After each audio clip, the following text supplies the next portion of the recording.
Dear Diary, today it's quite a grey and overcast day, and we decided that we needed to do something to keep warm.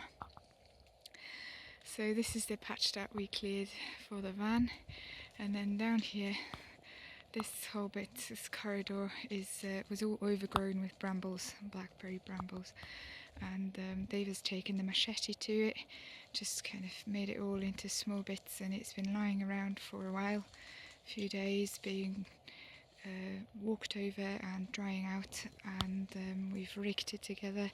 It's all kind of waiting to go into the fire. We've got fire going, keeps us nice and warm. There is not really any other way to get rid of this because it's so full of spikes.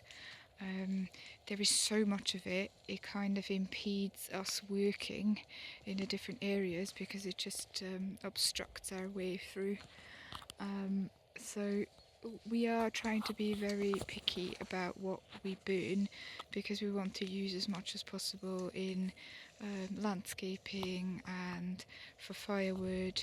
So we're trying to kind of pick, but the brambles definitely have to go, get out the way so we can make progress. It's burning very nicely. We're also burning part of the acacias that have been cut down. So you might remember this big acacia tree here. It's been stripped of the smaller branches. These smaller branches are going to be burnt. That is because they are just so full of big spikes, and the spikes are actually, we think there's like a little bit of poison in them because Dave has got one in his foot, and the other day he managed to stab himself in the hand and his hand got really swollen, and so they are a bit of a danger. This stump here, we're gonna try and just take these spikes off to make it usable for wood. It's good firewood once it's dry. It's also apparently really good for posts, fence posts, because it's quite good when it gets wet, when it gets damp. It seems to hold up nicely. So these ones over here, these bigger ones, they're fine, we're going to keep them.